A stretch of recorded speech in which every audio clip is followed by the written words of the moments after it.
Sir ఈ DJ Tillu మరి మళ్ళీ మూవీస్కి వద్దాం. సో డీజే టిల్లు మీ లైఫ్ని కాదు కంప్లీట్గా మాకంటూ ఒక కొత్త అద్భుతమైన యాక్టర్ని కూడా ఇండస్ట్రీకి ఇచ్చింది. అది కూడా మురళీధర్ గౌడ్ గారిది. అంతకు ఆ మూవీ అవకాశం సార్ ఆడిషన్ అనేది కూడా ఇచ్చారంట కదా. దానికి కూడా ఒక చిన్న ఫ్లాష్ బ్యాక్ ఉంది సార్. ఫ్లాష్ బ్యాక్ అంటే లింక్ చిన్న లింక్. తరుణ్ భాస్కర్ గారు నన్ను ఎక్కడ చూసారో తెలియదు, ఫిజికల్గా కాదు, నా బొమ్మ, నా బొమ్మ టీవీలో చూసి, టీవీ సీరియల్స్లో చూసారా, లేకుంటే స్టేజ్ మీద ఏమైనా చూసారా. నేను అడపదడప ఎవరైనా మా నాటకంలో క్యారెక్టర్ సార్ అంటే వేస్తుంటాను కదా, రవీంద్ర భారతిలో కానీ, త్యాగరాయ గాన సభలో కానీ, ఈ పరిషత్తులో కానీ అక్కడిక్కడికి వెళ్ళేవాళ్ళం కదా. మరి ఎక్కడ చూసారో ఎక్కడ గమనించారో తెలియదు. కానీ నేను ఒకరోజు మా ఊరికి వెళ్తుంటే నాకు ఫోన్ కాల్ వచ్చింది. ఇది రామన్నపేటకి, రామన్నపేటనేమో నల్గొండ జిల్లాలో ఉన్నది. ఓకే, రామన్నపేట. మాదేమో రామాయంపేట. ఓకే. ఇది నిజామాబాద్ రోడ్, హైదరాబాద్ టు నిజాం. మా ఊరు హైదరాబాద్ చాలా దగ్గర సార్, 80 కిలోమీటర్సే. ఓకే. మాకు హైదరాబాద్ వెరీ క్లోజ్. నిజాం మా రామంపేటకి మాకు చాలా క్లోజ్. అంటే మేము అడపదడప వస్తూనే ఉంటాం, పోతూనే ఉంటాం అప్పటి నుంచి కూడా. ఓకే. అయితే నేను ఒకరోజు మా ఊరికి వెళ్తున్న బస్సులో 2014 or 15 ఆ ప్రాంతంలో వెళ్తుంటే నాకు ఫోన్ కాల్ వచ్చింది. తరుణ్ భాస్కర్ గారు నాకు ఎట్లా తెలుసు అని అంటే, ఒక డైరెక్టర్గా, పెళ్లి చూపుల డైరెక్టర్ తెలుసు. ఓకే. అంతకుమించి ఆయనతో నాకు ఆయన ఎవరో నాకు తెలియదు. తరుణ్ భాస్కర్ పెళ్లి చూపుల డైరెక్టర్. ఇటువంటి డైరెక్టర్ చేతిలో పడితే కదా మనకు మంచి క్యారెక్టర్ వస్తుంది అని అనుకునేవాడిని. ఓకే. ఒకరోజు టక్కుని ఫోన్ వచ్చింది. సార్ నేను తరుణ్ భాస్కర్ గారు ఆఫీస్ నుంచి మాట్లాడుతున్నాను, ఒకసారి ఆఫీస్కి వస్తారా, మీరు ఫ్రీగా ఉన్నారా అన్నారు. బస్సు శబ్దం బొబ్బని శబ్దం వస్తున్నది, సరిగ్గా వినపడతలేదు. సార్ ఏంటి సార్ అన్నాను. నేను తరుణ్ భాస్కర్ గారు ఆఫీస్ నుంచి మాట్లాడుతున్నానండి, ఒకసారి ఆఫీస్కి వస్తారా, ఆడిషన్ ఇవ్వాలి అన్నారు. అంటే సార్ నేను ఇప్పుడు రమ్మంటారా సార్, నేను మా ఊరు వెళ్తున్నాను, ఇప్పుడు రమ్మంటే మరి ఇటు నుంచి రిటర్న్ వస్తాను సార్ అన్నాను. అర్జెంట్ ఏం లేదు, మీరు మళ్ళీ ఎప్పుడు వస్తారు, కమింగ్ బ్యాక్ హైదరాబాద్ అన్నాడు. ఇప్పుడు ఒక 3 days నేను ఇక పని లేకుంటే నేను ఊరికి వెళ్ళిపోయి 3-4 రోజులు, వారం రోజులు ఉండేవాడిని. నేను యాక్చువల్గా 3-4 రోజులు ఉందామని వెళ్తున్నా. సార్ ఒక 3-4 చెప్పి నేను వాస్తవమే సార్, ఒక 3-4 days తర్వాత వద్దామనుకుంటున్నాను సార్, లేకుంటే మరి రమ్మంటే రేపు వచ్చేస్తా సార్ అని అన్నా. అంత అర్జెంట్ ఏం లేదండి, మీరు వచ్చినప్పుడే రండి, కానీ కాకపోతే ఒకసారి మీరు హైదరాబాద్ రాగానే నాకు ఒకసారి కాల్ చేయండి అన్నాడు. సరే అని చెప్పేసి పోయి 3-4 రోజుల తర్వాత 4 రోజులకు వద్దాం అనుకున్నాను. కొంచెం తొందరగా బ్యాక్ అయ్యాను. రిటర్న్ బ్యాక్ వచ్చి ఫోన్ చేస్తే రామానాయుడు గారి స్టూడియోలో ఆఫీస్ అండి, మీరు రండి ఒకసారి ఆడిషన్కి రమ్మన్నారు. ఆడిషన్కి వెళ్ళాం. ఆడిషన్కి వెళ్తే వాళ్ళ స్టాఫ్, డైరెక్షన్ డిపార్ట్మెంట్ స్టాఫ్ వచ్చి ఒక సీన్ చెప్పి ఆడిషన్ తీసుకున్నారు. ఆడిషన్ తీసుకున్న తర్వాత ఒక 10 నిమిషాలకు మళ్ళీ వచ్చాడు. 10 నిమిషాలకు వచ్చాడు, బయటకు వచ్చాడు, కూర్చోమన్నాడు. అంతవరకు మంచినీళ్ళు తెప్పించండు, బయటనే మంచినీళ్ళు తెప్పించిండు, తాగినా కూర్చున్నా. 10 నిమిషాలకు వచ్చాడు. వచ్చి సార్ మళ్ళీ మీకు అప్డేట్ చేస్తాం సార్, మీరు వెళ్ళిపోతాను. అబ్బా అప్డేట్ చేస్తామన్నారంటే కొంచెం డౌట్. మీరు సెలెక్ట్ అయింది సార్, మీకు కాల్ చేస్తామంటే అది వేరే విషయం. మనకు ఆ సెన్స్ అనేది అర్థమైపోతూ ఉంటుంది. అప్డేట్ చేస్తాం సార్ అంటే ఇక నేను మళ్ళీ రాను నాకు అనిపించింది. ఇక మళ్ళీ వస్తామా రాము, డైరెక్టర్ గారు ఉన్నారా సార్ అన్న, మీటింగ్లో ఉన్నాడు అన్న. పర్లేదు సార్ కూర్చుంటా, సార్ను డిస్టర్బ్ చేయను, ఇవే వర్డ్స్ వాడిని నేను. పర్లేదు సార్ కూర్చుంటా, సార్ను డిస్టర్బ్ చేయను ప్లీజ్, ఒక్క నిమిషం నమస్కారం చేసుకో అంటే నాకు తరుణ్ భాస్కర్ చూడాలని ఉండే, పెళ్లి చూపులు డైరెక్టర్ చూడాలని. నమస్కారం చేసుకొని వెళ్ళిపోతుంది సార్, ఏం మాట్లాడను, డిస్టర్బ్ చేయను, ఒక్క 1 minute టైం ఏంటి సార్ నాకు. సరేనండి చూస్తా మరి అని లోపలికి వెళ్ళిపోయాను. లోపలికి పోతే పర్మిషన్ ఇస్తే మంచిగా ఉంటుండే. ఎంత సాయంత్రం వరకైనా సార్ ఉందామనుకున్నా సార్ నేను. అప్పటికి టైం 12:30 1 గంట అవుతున్నది. ఉందామనుకున్నా, ఉండి ఆయన ఎందుకంటే ఉన్నాడు మళ్ళీ అంటే అప్పుడు నా పరిస్థితి చాలా అంటే ఒక దర్శకుడిని కలవాలనటం అంతకు ముందుకు నేను చాలా ఆఫీసులు తిరిగాను కాబట్టి సార్, ఇక్కడ ఎందుకు వచ్చింది అంటే చాలా ఆఫీసులు తిరిగాను కాబట్టి ఎక్కడ సినిమా ఆఫీసు ఉన్నది అని తెలిసినా వాలిపోవడమే, ఎక్కడ సినిమా ఓపెనింగ్ అని అనౌన్స్ చేస్తున్నారు అని అంటే వెతుక్కోవడమే, ఆఫీస్కి వెళ్ళిపోవడమే. ఒక ఒక ఒక ఒక మన పోస్ట్ కార్డ్ సైజ్ ఫొటోస్ ఉన్నటువంటి ఒక 40-50 ఫోటోలు పెట్టుకొని ఒక చిన్నది నా దగ్గర మంచి ఒకటి పర్స్ లాంటిది ఉండే, ఒకటి ఆల్బమ్ ఆల్బమ్ కాదు సార్, ఒక పర్స్ లాంటిది ఉంది. పర్సనల్ దాంట్లోనే ఫొటోస్. దాంట్లో అది చాలా నీట్గా ఒక డిగ్నిఫైడ్ కనపడుతుండేది. ఓకే. అది ఇట్లా జిప్ ఓపెన్ చేస్తే ఓపెన్ అవుతుంది. 40-50 ఫోటోలు అలా పెట్టుకుంటుంది. డిఫరెంట్ పోజెస్లో ఉన్న 5-6 పోజులు ఉన్నాయో 40-50 ఫోటోలు పెట్టుకుంటుంది. వాటి మీద ఫోన్ నంబర్లు పెట్టి నా పేరు పెట్టేసి పెడుతుంది. ఎక్కడికి వెళ్ళినా కూడా ఆఫీస్కి అయితే అప్రెంటిసు ఫోటో తీసుకోవడం, లేకుంటే అసిస్టెంట్ డైరెక్టర్ ఫోటో తీసుకోవడం, ఈవెన్ అసోసియేట్ కానీ ఎవ్వరు కానీ కలిసేవాళ్ళు కాదు. ఇక ఎవరైనా ఆడిషన్ తీసుకుంటే కూడా వీళ్ళే సరే ఆడిషన్ ఇచ్చిపోమని చెప్పేవాళ్ళు. వెళ్ళిన ప్రతిసారి ప్రతి చోట నేను అడిగేవాడిని, సార్ ఒక్కసారి కో డైరెక్టర్ కానీ కలుస్తారు సార్. ఆయన పేరు కూడా మనకు తెలియదు, అసలు ఆ సినిమా తీస్తారా తీయరా కూడా తెలియదు, బయటకు వస్తారా రాడా కూడా తెలియదు, పెద్ద ప్రొడక్షన్ చిన్న ప్రొడక్షన్ తెలియదు. మనకు అది సినిమా ఆఫీసు, మనం పోవాలి, మనం ఆడిషన్ ఇవ్వాలి, ఆ డైరెక్టర్ని కలవాలి అన్నది నా ఆలోచన. ఇవన్నీ కుదిరితే ఒక వేషం ఇవ్వకపోతాడా అన్నది. అట్లా ఎక్కడికి పోయినా కూడా కో డైరెక్టర్ కాదు కదా, అసోసియేట్ డైరెక్టర్ కూడా కలిసేవాడు కాదు. ఎప్పుడన్నా ఒకసారి డైరెక్టర్ గారు ఉన్నారు అని అంటే అవి బయటకు రాని విషయాలే. కొత్తగా ఆఫీస్ పెట్టి ఆయన టేబుల్ పెట్టుకొని కూర్చుంటే ఆయన ముందర పోయి ఇక మనం ఏం సార్ ఆయన కూర్చోం సార్, ఏం సార్ అంటే ఇట్లా, అదే సార్ ఏదో మీరు సినిమా తీస్తున్నా కూర్చోండి, చేస్తారా, దాంట్లో ఉన్నాయి మంచి క్యారెక్టర్లు ఉన్నాయి, మంచి ఆశపడుతుంది, మంచి క్యారెక్టర్ సార్ చేస్తా సార్, ఏదో ఒకసారి ఆడిషన్ చేయండి అంటే ఇక మనం అదే మనకు షూటింగ్ అనుకొని చేస్తుంటే ఆ డైరెక్టర్ నుండి లైట్లు ఆనని కెమెరా యాక్షన్ అని చెప్పేసి నేను వెళ్ళిపోతాను, అంత పీక్లో వెళ్ళిపోతుంటే చేసేస్తుంటే వాళ్ళు ఇంప్రెస్ అయ్యేవారు. వెళ్ళిన ప్రతి చోట ఇంప్రెస్ అయ్యేవారు. నేను అట్లా ఎక్కడ ఆడిషన్ ఇచ్చినా కూడా నాకు డెఫినెట్గా సాటిస్ఫాక్షన్ దొరికేది. ఎందుకంటే ఆ డైరెక్టర్ కళ్ళు చూస్తే నాకు తెలిసిపోయేది, వాళ్ళకి నచ్చిందా లేదా అనేది వాళ్ళ చూపుల ద్వారానే అర్థమైపోయింది. ఇంకోసారి వీడేంద్ర బయట చేస్తున్నాడని కూడా అనుకునే వాళ్ళు కూడా ఉండ్రి, అటువంటి వాళ్ళు కూడా ఉన్నారు.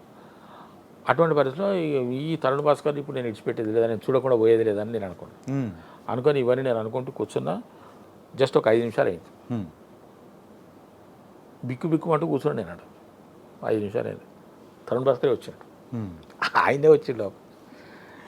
నేను చూసి సార్ అని లేచి ఆయన వచ్చి కూర్చోండి సార్ అని చెప్పేసి కూర్చోబెట్టి ఆయన అంతటికీ ఆయన రాగానే ఎవరో కుర్చీ తీసుకొచ్చాను, సార్ దీంట్లో ఒక క్యారెక్టర్ మీరు చేస్తారు అన్నాడు. ఇక అది ఆయన చూడడమే నాకు అనుకుంటే ఇక ఆయన నాకు క్యారెక్టర్ కూడా ఇస్తారా అని చెప్పేసి అని చెప్పిండు. అది పిట్టకథలు. ఓకే. పిట్టకథల్లో రాముల అనే ఒక ఎపిసోడ్లో ఎక్స్ ఎమ్మెల్యే రామచంద్ర నా క్యారెక్టర్ పేరు. ఆ క్యారెక్టర్ వేసిన సార్ నేను 2 days చేశాను. అది చాలా బాగా వచ్చింది. అది సినిమా వాళ్ళు చాలా దాన్ని ఎప్పుడు 2020లో అది చాలామంది చూశారు. నేను చూడలేదు, నా లింక్ కూడా నాకు రాలేదు. వెబ్ సిరీస్ వచ్చిందట, మా ఇంట్లో వెబ్ సిరీస్ కనెక్షన్ కూడా లేదు. నేను పెట్టుకోకుంటే ఈ వైఫై లేకుండా నాకు నా దగ్గర వచ్చిన టీవీ ఉండే దాన్నే నడుపుకున్నాం. డబ్బా డయానోరా. ఓకే. అది చాలామంది నేను మఠం పోయినా ఒకసారి ఇట్లే అది ఇటు వస్తుంది. ఒకరోజు మఠంలో ఉన్నాం, రామకృష్ణ మఠంలో ఉండి లోపలికి పోయి ఇటేమో వస్తుంటే అన్న ఎవరో కనిపించారు. సార్ మీరు పిట్టకథలు చేశారు కదా సార్ అన్నాడు. పిట్టకథలని కూడా తెలియదు నాకు, ఆ పేరు అనేది కూడా టైటిల్ కూడా తెలియదు. వీళ్ళు రాములా అని చెప్తున్నాడు తరుణ్ భాస్కర్, రాములా అని చెప్తున్నాడు కానీ అది పిట్టకథలు దాంట్లో ఒక ఎపిసోడ్ రాములా అని నాకు తెలియదు. సార్ మీరు పిట్టకథలు భలే చేశారు సార్ మీరు అన్నాడు ఆయన. పిట్టకథలు ఎప్పుడు చేశాను పని నేను అనుకుంటున్నాను. నాకు ఈ సీరియల్స్ ఇంకా పోతున్నది, ఈ సీరియల్స్లో పిట్టకథలు నేను ఎక్కడ చేసినాను పిట్టకథలు. మీరు ఆ పిల్లవాడిని జుట్టు పట్టుకొని కొడతారు చూడండి సార్, వాడిని అడుగుతారు కదా, భలే నచ్చింది సార్ నాకు అన్నాడు. అది జుట్టు పట్టుకొని చేసిందంటే ఇది రాములా కదా అని నేను అనుకోవాలి. ఇక అతని ముందర బయటపడకుండా అట్లా సార్ అని చెప్పేసి అనుకున్నా. ఆ తర్వాత తెలిసింది నాకు ఇది వెబ్ సిరీస్, దాంట్లో మంచులక్ష్మి గారు ఇంకెవరెవరెవరు చేశానని చెప్పి. ఆ విధంగా నేను తరుణ్ భాస్కర్ గారి పిట్టకథలు చేసి ఉన్నాను సార్. ఆ తర్వాత ఏం చేసిండు తరుణ్ భాస్కర్, ఎందుకో నా మీద ఒక రకమైనటువంటి ఆయనకు ఒక ఇంప్రెషన్ ఉన్నది. అది ఇంకా ముందు ఎంత పేలుతుందో తెలియదు, పేరుస్తాడు ఆయన నాకు తెలిసి, నేను అనుకుంటున్నా. అది నాకు చెప్తున్నది, నా మనసు చెప్తున్నది. ఎందుకంటే ఆ కీడకళలో చూస్తాంగా ఆ క్యారెక్టర్ మీకు ఉన్న దానిలో మీరు చేస్తున్న క్యారెక్టర్లో డిఫరెంట్ క్యారెక్టర్. ఆయన కొంచెం ఇప్పుడు వేరే పని మీద ఉన్నాడు. అయితే ఒక పేటీఎం యాడ్ ఒకటి చేస్తూ నన్ను పిలిపించాడు, దాంట్లో కూడా నాకు వేషం ఇచ్చాడు. ఇది అయిపోయిన తర్వాత ఇక్కడ వీళ్ళు ఇది ఆ పక్కన జరుగుతుంటే ఈ పక్కన వీళ్ళు డీజే టిల్లు కోసం వీళ్ళు ప్లాన్ చేసుకున్నారు. లేదా మొత్తం రెడీ అయిపోయింది, ready to shoot, go for shoot. అన్ని క్యారెక్టర్స్ వస్తున్నాయి. మదర్ అండ్ ఫాదర్ దొరుకుతున్నారు వీళ్ళకు. Hmm. మదర్ అంటే సరే, కానీ ఫాదర్ కావాలి వాళ్ళకి ఇంపార్టెంట్గా. ఎట్లా అని అనుకుంటున్న పరిస్థితుల్లో వాళ్ళు కొంతమందిని ఆడిషన్ చేసిండ్రు. వాళ్ళకు ఒక 3-4 గ్రేడ్స్ కావాలి వాళ్ళకు. గ్రేడ్స్ అంటే వాళ్ళకు ఒక ఆ యొక్క పర్టికులర్ కావాలి. Hmm. ఒక ఫాదర్ అంటే సిద్ధుకి ఫాదర్ లాగా ఉండాలి, తెలంగాణస్ లాగా బాగా చెప్పగలిగి ఉండాలి, పర్ఫార్మెన్స్ చేయగలిగి ఉండాలి. ఇవన్నీ వాళ్ళకు కొన్ని అనుకున్నటువంటి అంశాలు. Hmm. ఆ అంశాలు ఉన్న వాళ్ళకు మంచి ఆర్టిస్టులు దొరికి ఉంటారు వాళ్ళకు. కానీ కొన్ని వాళ్ళకి ఎందుకో ఇంకా కావాలి అనుకున్న పరిస్థితుల్లో సిద్ధు గారు, మంచు లక్ష్మి గారు, తరుణ్ భాస్కర్ గారు ఎక్కడో ఒక చోట ఒక సమావేశంలో ఉన్న సందర్భంలో సిద్ధు తరుణ్ భాస్కర్ని అడిగినట్టుగా తెలిసింది నాకు. Hmm. నా ఇట్లా మా సినిమా షూటింగ్ దగ్గరికి వస్తున్నది, మన ఫాదర్ క్యారెక్టర్ దొరుకుతలేడు అని చెప్పేశానంటే అప్పుడు తరుణ్ భాస్కర్ అక్కడనే టీవీ ఉంటే ఆ టీవీలోనే ప్లే చేసి నన్ను చూపించాడు. Hmm. నన్ను చూపించి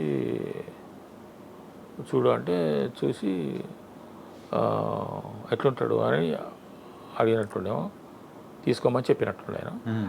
ఇక నా నెంబర్ తీసుకొని భాస్కర్ దగ్గర తరుణ్ భాస్కర్ దగ్గర నా నెంబర్ తీసుకొని నాకు ఫోన్ చేశారు. నాకు ఫోన్ చేస్తే అప్పుడు వాళ్ళు ఆడిషన్కి రమ్మంటే ఆడిషన్కి వెళ్ళాను. ఆడిషన్కి వెళ్తే వాళ్ళు 50% ఓకే చేసుకున్నట్టున్నారు. ఆ తర్వాత మళ్ళీ మేము కాల్ చేస్తాం సార్, మీరు ఈ 2-3 రోజులు ఎటైనా పోతున్నదా, బయటకి ఏమైనా పోతున్నారా ఎటైనా అంటే, లేదు సార్ ఇక్కడే ఉంటారన్నారు. Hmm. ఒక 2-3 డేస్ తర్వాత మీకు కాల్ చేస్తామన్నారు. మళ్ళీ కాల్ వచ్చింది. కాల్ వస్తే వెళ్ళిన తర్వాత అప్పుడు నాకు అనుకోకుండా నాకు ఒక వేరే సినిమా వచ్చింది. అప్పుడే మంచి క్యారెక్టర్, దాంట్లో మెయిన్ క్యారెక్టర్. Hmm. ఏంటి సార్ మీ పరిస్థితి అని అడిగాను. నేను ఆ సినిమా అది ఇంకా రాలేదు సినిమా. అది సినిమా వస్తే బాగుంటుండే కానీ అది ఎందుకో రాలేదు. Okay. వస్తుందో రాదో కూడా తెలియదు. నేను ఒక సినిమా చేస్తున్నాను సార్, ఇట్లా ఫలానా నాకు డేట్లు కూడా ఇచ్చాను. నేను ఒక మెయిన్ క్యారెక్టర్ చేసింది, ఒక ఫుల్ టైం క్యారెక్టర్ చేసింది, ఫుల్ డేట్స్తో చేసింది కూడా ఆ సినిమానే. దానికి నాకు ఆల్రెడీ ఒక 10 రోజులు డేట్లు ఇచ్చున్నారు. ఆల్రెడీ నేను 15 రోజులు చేసి ఉన్నా, ఇంకా 10 రోజులు డేట్లు. నా జీవితంలో మొట్టమొదటిసారి అన్ని రోజులు చేస్తున్న సినిమా అది.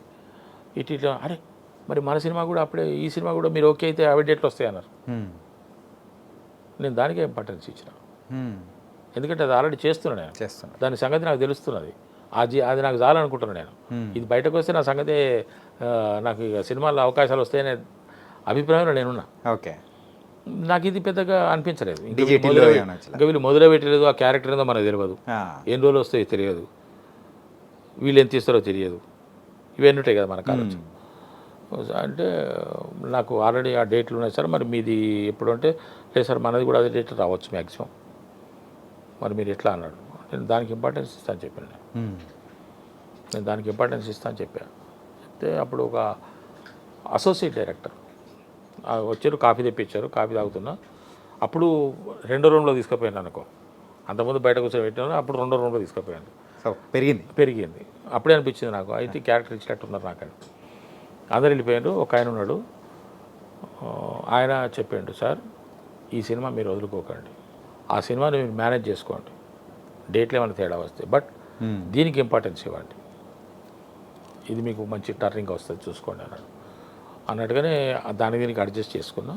ఇది వచ్చింది, అది నిజంగానే టర్నింగ్ పాయింట్ అయింది. టర్నింగ్ పాయింట్ అంటే నార్మల్ టర్నింగ్ పాయింట్ కూడా కదా సార్. ఈ డీజే టిల్లు తర్వాత సో 1తో కంపేర్ చేసుకుంటే స్క్వేర్లో మీకు ఎక్కువ క్యారెక్టరైజేషన్ కానీ, ఆ నడివి కానీ, మీరు వేసే పంచులు కానీ అన్నీ కొంచెం ఎక్కువ అప్గ్రేడ్ ఉన్నట్టున్నాయి. ఇంకా ఈజీ వస్తుంది కదా, తెలిసిపోతాయి కదా మనకు.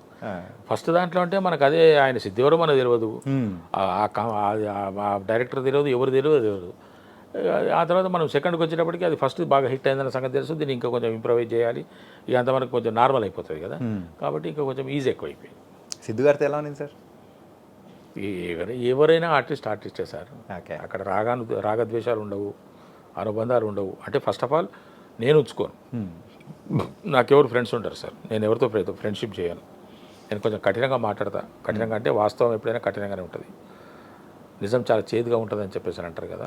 నేను కొంచెం నిజాలు ఎక్కువైంది. నేను 99 మ్యాక్సిమం 100% నేను నిజాలే మాట్లాడతాను. అబద్ధాలు నా దగ్గర ఉండవు.